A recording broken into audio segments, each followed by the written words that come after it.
Nobody brought you a casserole for this one, did they? Whatever it is, the friendship that didn't end so much as quietly stop, the version of your life that just never happened without a single day you could point to and call the goodbye. A parent who was in the room and somewhere else entirely the whole time you were growing up.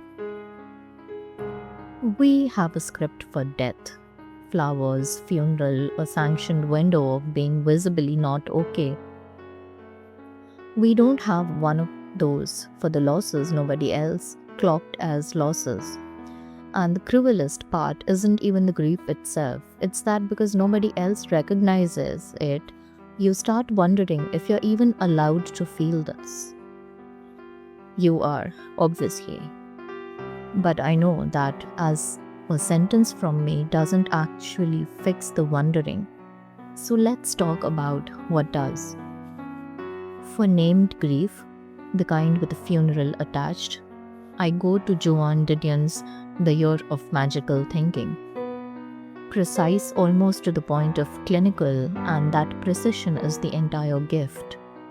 She's not performing her grief for you to manage alongside your own, she is documenting it forensically, which somehow makes it more bearable, not less. For the unnamed kind of grief, I tend to reach for poetry over prose because poetry doesn't require you to explain the loss to make sense of the feeling. Kamla Das's poem worked well here. She wrote about identity, about versions of the self that don't survive certain choices, certain years without ever needing a death to justify the grief. Reading her can be the first time some people feel permission to call an unnamed loss what it actually is. And C.S. Lewis, her grief observed for the named kind written at its rawest. He wrote it after his wife died, originally just for himself. You can feel that in the writing. It doubts faith, doubts meaning, contradicts itself from one page to the next. Because grief rarely is linear, and most grief writing pretends otherwise.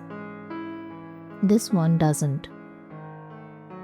A note on timing because it matters more here than usual. Grief reading works best in small doses.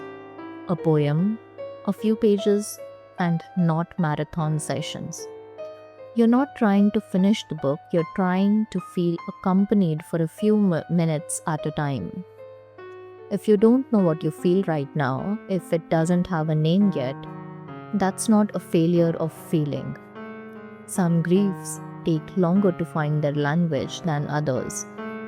The book doesn't need to tell you what you feel, it just needs to keep you company while you find out yourself. And believe me, you will find it out. Literature has a way of helping you in every scenario.